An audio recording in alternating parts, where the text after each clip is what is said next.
Hey guys, welcome back to my channel.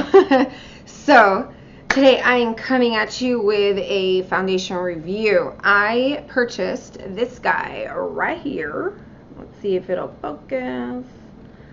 I purchased this Marc Jacobs Shameless Foundation from TJ Maxx for the price of $8.99. And I've never tried it before, and so I got the shade medium Y90, which is actually a perfect shade for me, and I haven't tried it yet. And when I looked at it, it didn't look like it had been swatched or anything like that. I did pour out a little bit myself, so that's why it looks a little bit used up at the tip here, but it didn't look like it had been poured out or anything, and it feels completely full. So I'm gonna hope to God that this is perfectly fine.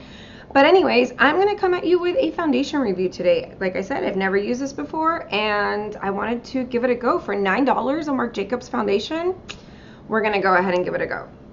So I'm going to shake it up because it does say to shake it very well. Now, I have already moisturized, I primed, I used my Too Faced Hangover RX primer. Let's go ahead. Okay, so I went ahead and I used that. And I color corrected a little bit my under eyes because, you know, the girl's got really dark under eyes. And I'm trying out a new eyebrow product.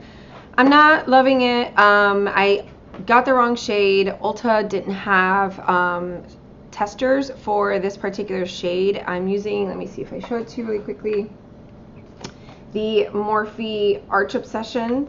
But anyways, I got the shade Mocha, and they didn't have any testers for it. And all the other shades were either extremely too dark or extremely too light. And this one I was hoping would be perfect for me, but it's a little too warm. And so I got to go back. And hopefully they have other testers or something, or another brand that I can try out. But anyways, this is about the foundation review. So I went ahead and I shook it. Like I said, I am shade medium Y390. So I'm going to go ahead and just throw this on my face. Now, I have heard, or I watched when this foundation first came out, I saw a couple of people review it and say that either they really liked it or they were not a fan of it. So we'll see. It's very liquidy. It's obviously a little bit darker than my hand here, as you can see, but although I like my foundation to be a little bit darker than my skin tone anyways, I'm going to go ahead and apply it with a beauty blender because I have heard that this is a pretty matte foundation. And, you know, I'm a dry girl because I say it in every single video. And so applying it with a beauty blender is usually going to be a better, I don't know, more dewy finish. So that's what we're going to do. So I have a mirror right here. I'm going to go ahead and be looking into my mirror as I apply this guy. Now,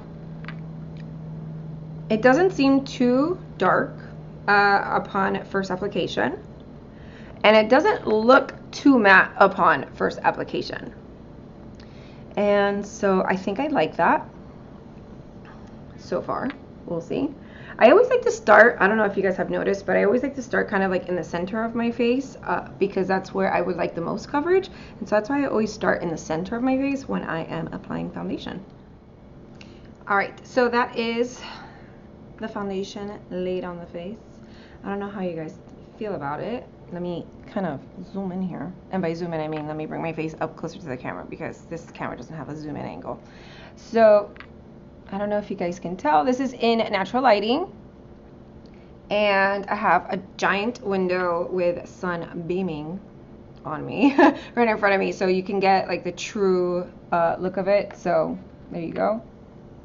I think it looks okay. It doesn't look too bad. What do you guys think? In my mirror, it looks okay. It looks a little matte, but not too matte. Now, given my own personal experience with natural or matte foundations, this may be fine for me to wear throughout the day if I use the right products on top of it. Now, it feels a little bit wet still. That could also be because of my moisturizer and the primer that I used underneath this foundation, but I don't know. So I'm going to finish up my makeup. I'm going to film that for you in a separate video. I'm doing a first impressions on this guy that I got in my BoxyCharm. I wasn't going to keep this, but I've been kind of bored with my eyeshadow palettes lately, and I'm kind of here for some of these colors, so I'm going to go ahead and do a first impressions on this. If you are interested, I will go ahead and link it below if it is up already by the time I post this. So anyways, I'm going to go ahead and finish up the rest of my makeup, and I will come back to let you guys know my thoughts. Alright guys, so I am back with the rest of our foundation review of the Marc Jacobs Shameless Foundation. I have finished my makeup, as you guys can see. I will go ahead and link this makeup tutorial down below. Well, it's not so much a tutorial as it is just watching me put on the eyeshadows, like I said, using the Storybook Cosmetics eyeshadow palette that I received in my BoxyCharm. But anyways, let me go ahead and give you my thoughts on the foundation. So I am looking in my mirror right here, and looking up close, it doesn't seem that bad. I mean, let's see. What do you guys think? I'm a little closer to the camera. What do you guys think? I didn't powder my entire face. I obviously used some powder products like my bronzer and my blush, and I used a loose highlighter, which is this beautiful situation right here, the Artist Couture Diamond Glow Powder in the shade Purple Dream. And so that's what I have on my face, and I did set the foundation with my Skindinavia finishing makeup spray here. And so that's basically what I have on my face, but otherwise what you see is the actual foundation, and I think it looks really nice. It hasn't really crept into my smile lines too much, and I like that. Normally some foundations would have already been all up in my smile lines and it would have looked really awkward by now, but this looks pretty good, so I'm not mad at it. So overall, I would go ahead and use this foundation again. I obviously am only giving you a first impressions. This is the only time I've ever worn this on my face, and it hasn't even been on my face for more than, let's say, like an hour or so, if that. And I don't know, so far I like it. I'm not mad at it. I'm definitely not mad at this, and so I would recommend it. And to be honest with you, for $8.99, can we please? $8.99, guys. TJ Maxx, $8.99. I mean, even if it wasn't a favorite foundation for less than $10, I'm not mad at this. So anyways, those are my thoughts. It is matte. I did get a shade slightly dark. For me, this was the only shade that I saw anyways, and it's TJ Maxx. It's not like they have the entire line there for me to be, you know, choosing through and everything and color swatching and everything. So I got what was available, and I don't think that the shade is too bad. But yeah, so it is a little bit darker. It is a little bit more matte than I would normally use, but again, it doesn't look bad. All right, so my other camera died, so I have to come at you guys with my iPhone camera. But anyways, guys, I was saying that I am not mad at this foundation. I think it looks really nice. It is a little bit more matte than I would normally choose, but it looks pretty nice on the skin for wearing it about an hour.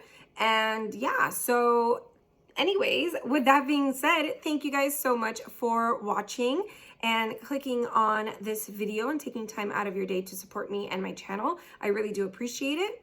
So without any further ado, thank you guys again. And yeah, so please like and subscribe to my channel, like this video, comment down below, let me know what you guys are interested in seeing next. And I hope you guys are having a wonderful day or night wherever you are. Bye guys.